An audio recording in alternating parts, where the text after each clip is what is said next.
नमस्कार। आज मैं जिस टॉपिक को लेकर आई हूँ वो पूरी की ही पूरी कॉम्पिटिटिव एग्ज़ाम्स के टॉपिक होने के साथ जो भी नेट जैसे परीक्षाओं की तैयारी में लगे हुए हैं, यूपीएससी या पीएससी जैसी परीक्षाओं की तैयारी में लगे हुए हैं, उन सभी के लिए यह विषय अति महत्वपूर्ण है। उन्हें जानना जरूरी है कि भुगतान संतुलन होता क्या है, और ये भी जानना ज़रूरी है कि अगर आपके हाथ में बीओपी है, किसी देश का बैलेंस ऑफ पेमेंट है, तो उस सीट से आप किन किन बातों को जान सकते हैं। इसकी कुछ बारीकियों पर आपके सामने मैं प्रकाश डालने जा रही हूँ। सबसे पहले आपको ये बता दूँ कि आप भुगतान संतुलन को सिर्फ एक लेखा पत्र समझ सकते हैं। ये किसी देश के दूसरे देश के साथ संबंधों की व्याख्या करता है। ये एक देश के दूसरे देश के साथ अंतर्राष्ट्रीय व्यापार की व्याख्या करता है। ये बताता है कि किसी भी देश का विदेशी विनिमय भंडार, या जिसे हम विदेशी मुद्रा भंडार के नाम से भी जानते हैं, उसकी स्थिति क्या है।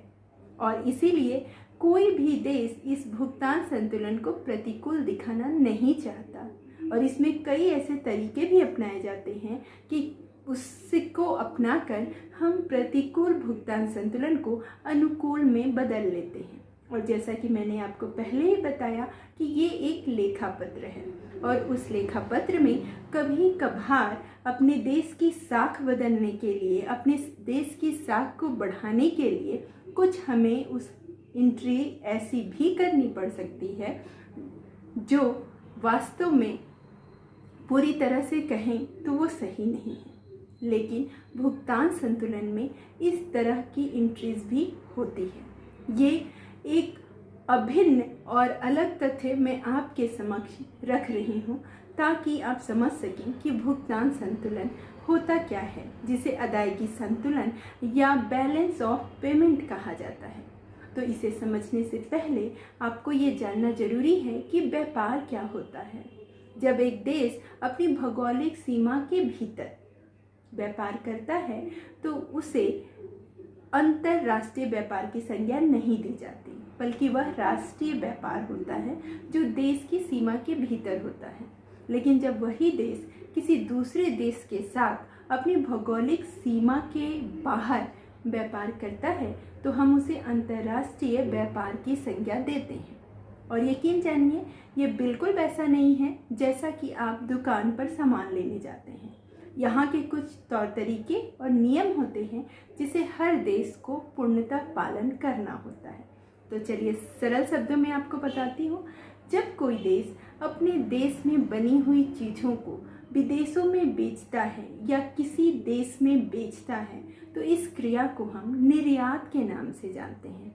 और जब वही देश विदेशों में बनी हुई चीज़ों को खरीदता है या अपने देश में लेकर आता है तो हम उसे आयात के नाम से जानते हैं। और इसी आयात और निर्यात के अंतर के आधार पर तय होता है किसी देश का व्यापार संतुलन। अगर आप निर्यात ज़्यादा कर रहे हैं, कोई देश निर्यात ज़्यादा कर रहा है और आयात कम कर रहा है, तो इसका अर्थ है कि उसका व्यापार संतुलन आधिक्य की स्थिति में है।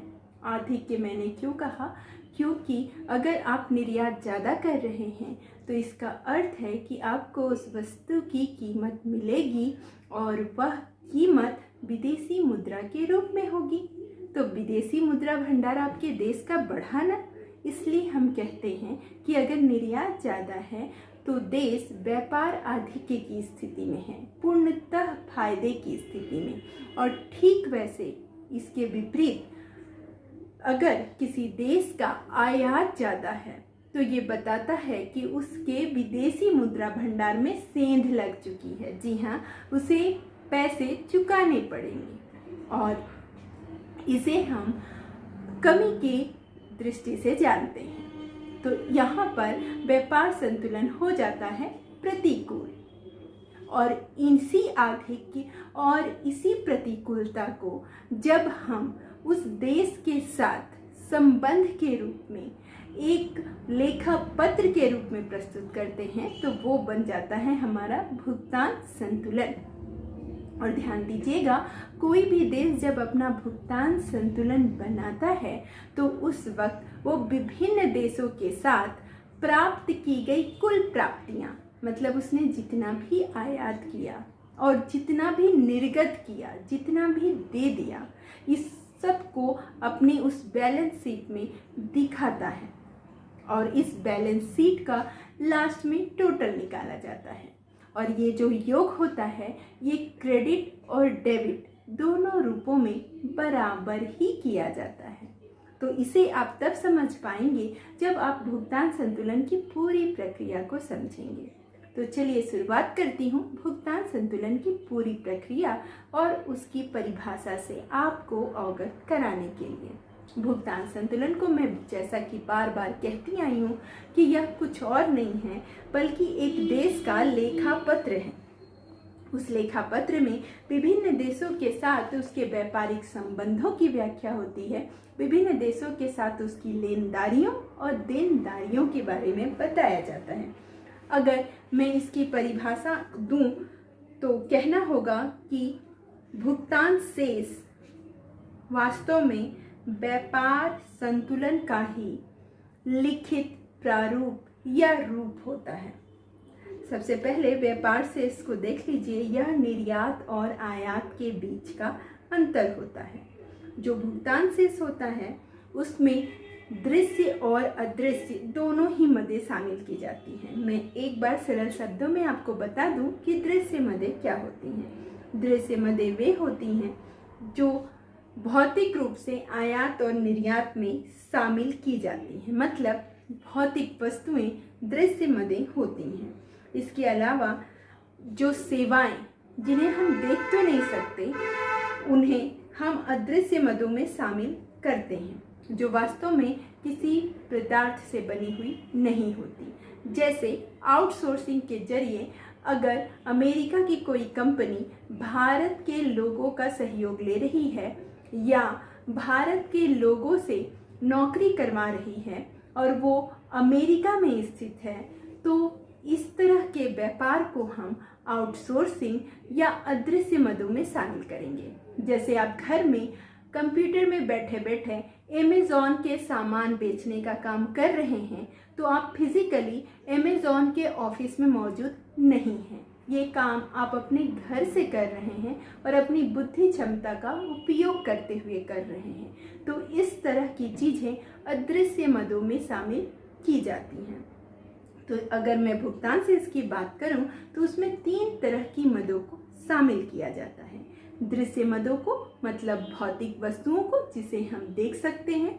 दूसरा अदृश्य मदों को जिसे हम देख नहीं सकते, जो सेवा रूप में होती हैं। फिर वो चाहे बुद्धि का प्रयोग, हमारी जहाजरानी को अगर किसी ने किराए पर लिया है और उससे वो अपने देश का व्यापार कर रहा है, तो ये भी हमारे द्वारा प्रदान की जाने वाली एक सेवा है और इसे भी हम अदृश्य मदों में शामिल करेंगे। और पूंजी अंतरण से तात्पर्य पूंजीगत प्राप्तियों और भुगतानों से होता है। मैं यहाँ पर आपको डिटेल में भी बताऊंगी कि पूंजीगत प्राप्तियाँ और भुगतान क्या होते हैं, लेकिन उससे पहले आप ये जान लें कि किस प्रकार हम किसी देश की अर्थव्यवस्था को किन किन संकेतकों से समझने की कोशिश करते हैं। तब आप भुगतान संतुलन को ज़्यादा अच्छी तरह समझ पाएंगे।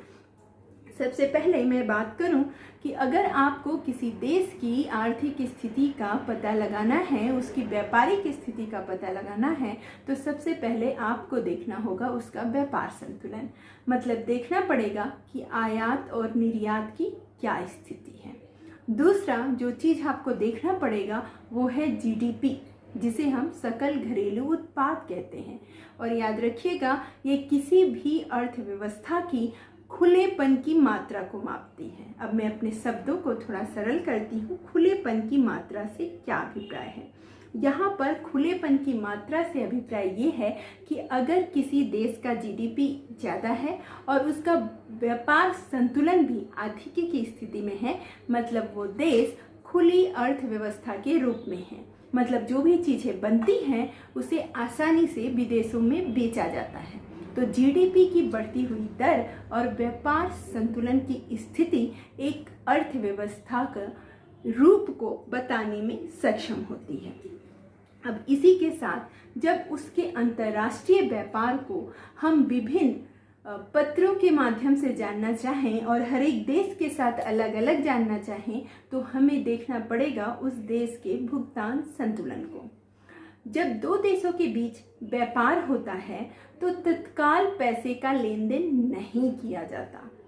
आराम से व्यापार करने के बाद एक वित्तीय वर्ष के भीतर ही पैसों का भुगतान किया जाता है। लेकिन इसे समझिएगा कि अगर हम अमेरिका के साथ व्यापार कर रहे हैं तो हम अगर उसे भारतीय रुपए देना चाहेंगे तो वो यकीनन नहीं लेना चाहेगा, क्योंकि उसके डॉलर की कीमत हमारे भारतीय रुपए से ज़्यादा है और वो विश्व की एक महत्वपूर्ण मुद्रा है। तो वो हमसे डॉलर की ही मांग करेगा। अगर वो हमसे डॉलर की मांग करता है और उसकी मांग के अनुसार अगर हमने अपने विदेशी मुद्रा भंडार से डॉलर को दे दिया, तो जरा सोचिए हमारा विदेशी मुद्रा भंडार प्रतिकूलता की स्थिति में नहीं आ जाएगा क्या? तो ऐसे में दो देश व्यापार कैसे करते हैं? पहले हम सामान अमेरिका को भेजेंगे और अमेरिका से कुछ सामान हम मंगाएंगे। दोनों सामानों की कीमतों को बहुत हद तक समान करने की कोशिश की जाएगी। उसके बाद भी मान लीजिए कि अमेरिका के 1000 रुपये हम पे निकलते हैं, तो उसका भुगतान हम डॉलर के रूप में करने की सोच सकते हैं। लेकिन हम फिर भी उसे ऑफर देंगे कि हमारे पास जापान की येन भी है और दिनार भी है, या मैं ये कहूँ कि बांग्लादेशी रुपया भी है। तो हम पहले उसे ऑफर करेंगे कि क्या वो इन सारे देशों की मुद्रा को लेना चाहेगा। क्यों? क्योंकि हम डॉलर को अपने विदेशी मुद्रा भंडार में बचा कर रखना चाहते हैं, और अगर वह तैयार हो गया तो हम किसी और देश की मुद्रा को उसे दे देंगे, और अगर वो तैयार नहीं हुआ तो हमें डॉलर ही देना पड़ेगा। और इस तरह हमारे विदेशी मुद्रा भंडार में कमी आ जाएगी। और इन्हीं सारी बातों को हम दिखाते हैं भुगतान संतुलन में। तो आप समझ रहे हैं ना कि भुगतान संतुलन को अनुकूल रखना कितना ज़रूरी है, कि अगर वो अनुकूल नहीं हुआ तो एक देश की साख पूरे विश्व में गिरने लग जाती है। इसीलिए अधिकांश देश दो देशों के बीच व्यापार करते समय ये कोशिश करता है कि व्यापार संतुलन भले ही असंतुलित हो जाए, लेकिन भुगतान संतुलन असंतुलित ना हो, क्योंकि यह किसी देश की अर्थव्यवस्था की कमी और किसी देश की अर्थव्यवस्था की कमजोर स्थिति का भी द्योतक होता है। इसीलिए भुगतान संतुलन को हमेशा अनुकूल रखने की कोशिश भी की जाती है। मैं समझ रही हूँ कि आप उदाहरणों से अच्छी तरह समझ रहे होंगे कि भुगतान संतुलन क्या होता है। अब इसी के साथ मैं आपको स्पष्ट करना चाहूँगी कि भुगतान शेष के संबंध में कई अर्थशास्त्रियों ने क्या विचार दिए हैं। यहाँ मैंने आपको किंडलबर्गर और बेनहम की परिभाषाओं को दिया है। बेनहम ने कहा कि किसी देश का भुगतान शेष किसी दिए हुए समय में सारे संसार के साथ उसका लेन देन का लेखा है। अर्थात सोचिए कि सिर्फ एक देश के साथ व्यापार नहीं, उस देश ने जितने देशों के साथ व्यापार किया है उस सब को आप एक ही लेखा पत्र में प्राप्त कर सकते हैं। वो है भुगतान संतुलन। किंडलबर्गर ने कहा कि एक देश का भुगतान शेष उस देश के निवासी और विदेशी निवासियों के बीच किए गए समस्त आर्थिक सौदों का व्यवस्थित लेखा है। अब यहाँ से आप ध्यान दीजिएगा कि यहाँ पर व्यापार की बात जरूर हो रही है, लेकिन एक देश के निवासी और दूसरे देश के निवासी के साथ, तो उनकी परिभाषा से ये बात खासकर निकल के आती है कि जब आप अपने कंप्यूटर में अमेज़ॉन से शॉपिंग करते हैं और अमेरिका की किसी कंपनी का सामान मंगाते हैं, तो आपने भी अंतर्राष्ट्रीय व्यापार किया है और इसकी भी एंट्री देश के भुगतान संतुलन में होगी ही, क्योंकि वो पूरी की पूरी एंट्री ही ट्रेस होती है। तो अब आप समझे कि अगर आप ऑनलाइन शॉपिंग भी कर रहे हैं और विदेशी कंपनी से कुछ सामान खरीद रहे हैं, तो आप देश में आयात कर रहे हैं और आपकी हर एक खरीदी गई चीज़ देश की आयात की श्रेणी में शामिल की जाएगी। इसी के साथ अब मैं बताना चाहूँगी कि भुगतान सेस जो है उसकी क्या क्या खास बातें होती हैं। तो सबसे पहले आपको समझना पड़ेगा, जैसा मैं शुरू से कहते आ रही हूँ, कि यह एक लेखा रिकॉर्ड है, यह एक लेखा पत्र है जिसमें आयात निर्यात और हर तरह के भुगतानों को शामिल किया जाता है। और दूसरा कि इसकी एक निश्चित समय अवधि होती है, और निश्चित समय अवधि से समझिएगा वित्तीय वर्ष होता है। जैसे हमारे यहाँ वित्तीय वर्ष 1 अप्रैल से शुरू होता है और 31 मार्च को ख़त्म होता है। तो ये उस समय अवधि में जो लेखा पत्र तैयार किया गया आप उसे देख सकते हैं। तो वो हमारे देश के भुगतान संतुलन में आपको वो समय अवधि दिख जाएगी। उसी तरह आपको ये जानना होगा कि इसमें हर चीज़ को शामिल किया जाता है, कुछ भी नहीं छोड़ा जाता। जैसे जो वस्तुएं आप मंगाएंगे या कोई व्यापारी मंगाएगा या भेजेगा, वो तो इसमें शामिल होंगी ही। अगर आप ऑनलाइन नौकरी कर रहे हैं किसी विदेशी कंपनी का, तो आपकी सैलरी भी इसमें शामिल की जाएगी। हर तरह के लेन देन को इसमें शामिल किया जाएगा। तो आपकी नौकरी किसके अंतर्गत आ जाएगी? अदृश्य मदों के अंतर्गत। अगर आपने अपनी कोई भी सेवा किसी विदेशी कंपनी को दी है, उसके बदले आपको जो भी भुगतान मिला है, भले ही वो आपके पर्सनल खाते में आया हो, लेकिन उसकी भी एंट्री भुगतान संतुलन में की जाएगी। इसी के साथ दोहरी अंकन प्रणाली होती है। दोहरी अंकन प्रणाली क्यों? मैंने कहा था शुरू में ही कि भुगतान संतुलन में हम क्रेडिट और डेबिट दोनों को बराबर कर देते हैं, जैसा कि अक्सर हम लेज़र बनाते समय भी करते हैं। तो इसीलिए यहाँ पर एक ही वस्तु की दोनों में एंट्री होती है। एक बार उसे प्राप्ति में दिखाया जाता है और दूसरी बार उसे भुगतान में दिखाया जाता है। तो इसलिए यह दोहरी अंकन प्रणाली है। अब इसके साथ इसकी एक और ख़ास बात है कि अगर कुल प्राप्ति या भुगतान में कोई अंतर आ जाए, कि कभी ऐसा हो कि पूरे देश के नागरिकों ने इतना अधिक आयात कर दिया या किसी कारणवश देश में ही अधिक आयात हो गया, तो उस वक्त हमें बैलेंस करना पड़ता है अपने भुगतान संतुलन की सीट को। तो इसीलिए इसे हम कहते हैं समायोजन। कैसे भी करके हमें वो समायोजन करना पड़ता है। और करना क्यों जरूरी है, मैंने आपको स्पष्ट कर दिया है कि भुगतान संतुलन अगर प्रतिकूल हुआ तो किसी देश के लिए भी यह अच्छा नहीं माना जाता है, उसकी साख के लिए यह बहुत ही खराब माना जाता है। इसी के साथ मैं आप लोगों को भुगतान शेष के कुछ महत्वपूर्ण बिंदुओं से भी उसके महत्व को भी समझाना चाहूँगी। ये विभिन्न देशों के बीच आर्थिक संबंधों का द्योतक है। मतलब आप आसानी से एक देश का दूसरे देश के साथ कैसा संबंध है, आप उस देश की बैलेंस शीट को देखकर समझ सकते हैं। इसके अलावा ये मुद्रा के मूल्य का प्रदर्शन है, और उसका भी मैं उदाहरण दे चुकी हूँ कि जब एक देश दूसरे देश के साथ व्यापार करता है तो पहले तो वो आयात निर्यात का जो कुल मूल्य था उसको बराबर करने की कोशिश करता है, और अगर वो नहीं हो पाता है तो उसे अपने विदेशी मुद्रा भंडार से भुगतान करना होता है। तो इसीलिए उस वक्त पता चलता है कि किस देश की मुद्रा का मूल्य कैसा है। जैसे अगर मैं तुलना करूं अमेरिका से भारतीय मुद्रा की, तो वो कमज़ोर गिनी जाएगी, लेकिन अगर मैं भारतीय मुद्रा रुपए की तुलना बांग्लादेश के रुपए से करूं या पाकिस्तानी रुपए से करूं तो मजबूत मानी जाएगी। तो आप समझे ना, भुगतान संतुलन से हमें पता चल जाता है कि किसी देश के मुद्रा का मूल्य क्या है, वो मजबूत स्थिति में है कि कमज़ोर, वो किन देशों के साथ मजबूत स्थिति में है और किन देशों के साथ कमज़ोर स्थिति में। तो इसलिए भुगतान संतुलन का अध्ययन बहुत ही जरूरी होता है। इसी के साथ आर्थिक रुझानों को समझने में भी भुगतान संतुलन का बहुत बड़ा योगदान होता है। उसे भी सुनिएगा कैसे। अगर किसी देश के, मैंने शुरू में ही कहा था कि किसी देश के खुलेपन को अगर जानना है, उसकी अर्थव्यवस्था के खुलेपन को अगर आपको जानना है, तो दो ही चीज़ें आपको देखनी होंगी। एक तो जीडीपी, सकल घरेलू उत्पाद, और दूसरी देखना होगा उसका भुगतान संतुलन का सीट, जिसे अदायगी संतुलन भी कहा जाता है। तो इसके माध्यम से आपको पता चल जाएगा कि उस देश के लोग किन किन वस्तुओं का आयात कर रहे हैं, मतलब उस देश की अर्थव्यवस्था किस ओर जा रही है। अगर उस देश के लोग और व्यापारी वर्ग पूंजीगत वस्तुओं का अधिक आयात कर रहे हैं, मतलब उस देश में उत्पादन के क्षेत्र का विकास होने वाला है। और अगर वो उपभोक्ता वस्तुओं का अधिक उत्पादन कर रहे हैं, तो आप समझ सकते हैं कि उपभोग बढ़ने वाला है, मतलब वो देश एक बाजार की तरह विकसित हो रहा है, एक उत्पादक की तरह नहीं। इसे कहते हैं आर्थिक रुझान।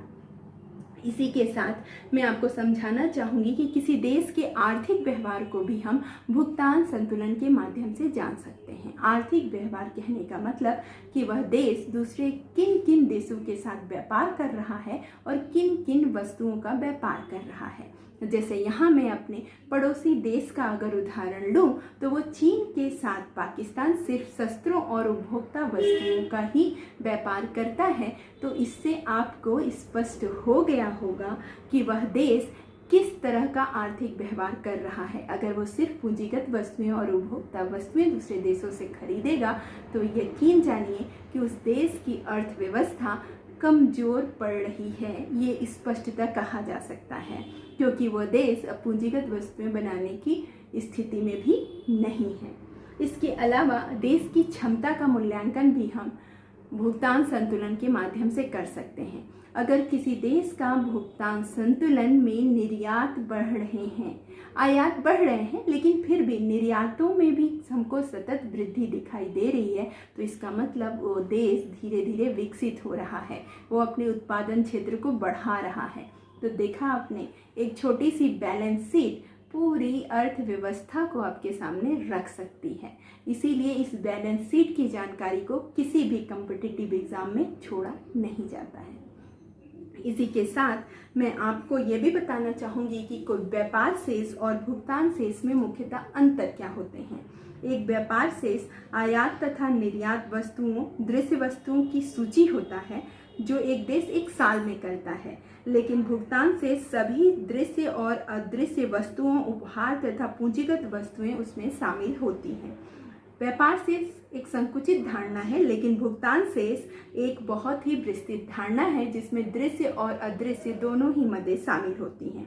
किसी देश के आर्थिक संबंधों की सही सूचना हमें विदेशी व्यापार या व्यापार शेष से नहीं मिलती, लेकिन एक देश के भुगतान संतुलन को देखकर हम ये बिल्कुल जान सकते हैं कि किस देश के साथ उसके संबंध बहुत अच्छे हैं और किस देश के साथ नहीं।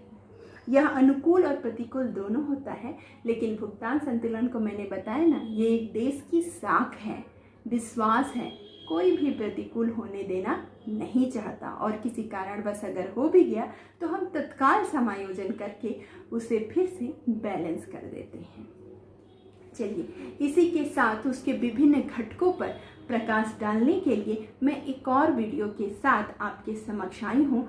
मैं समझती हूँ कि आप भुगतान शेष, उसके महत्व और वास्तव में भुगतान शेष क्या है उसे समझ गए होंगे, और इसी के साथ मैंने उसकी एक बैलेंस शीट की फ़ोटो भी दी है ताकि आप ये देख सकें कि किस तरीके से लिखा जाता है किसी देश का भुगतान संतुलन। बने रहिएगा चैनल पे और चैनल को सब्सक्राइब जरूर कीजिएगा। अगले वीडियो का नोटिफिकेशन मिल जाए इसके लिए बेल आइकन को दबा दीजिएगा। तो इन तत्काल ही मैं इसके दूसरे पार्ट को भी अपलोड करूंगी, जो है भुगतान शेष के महत्वपूर्ण घटक। धन्यवाद।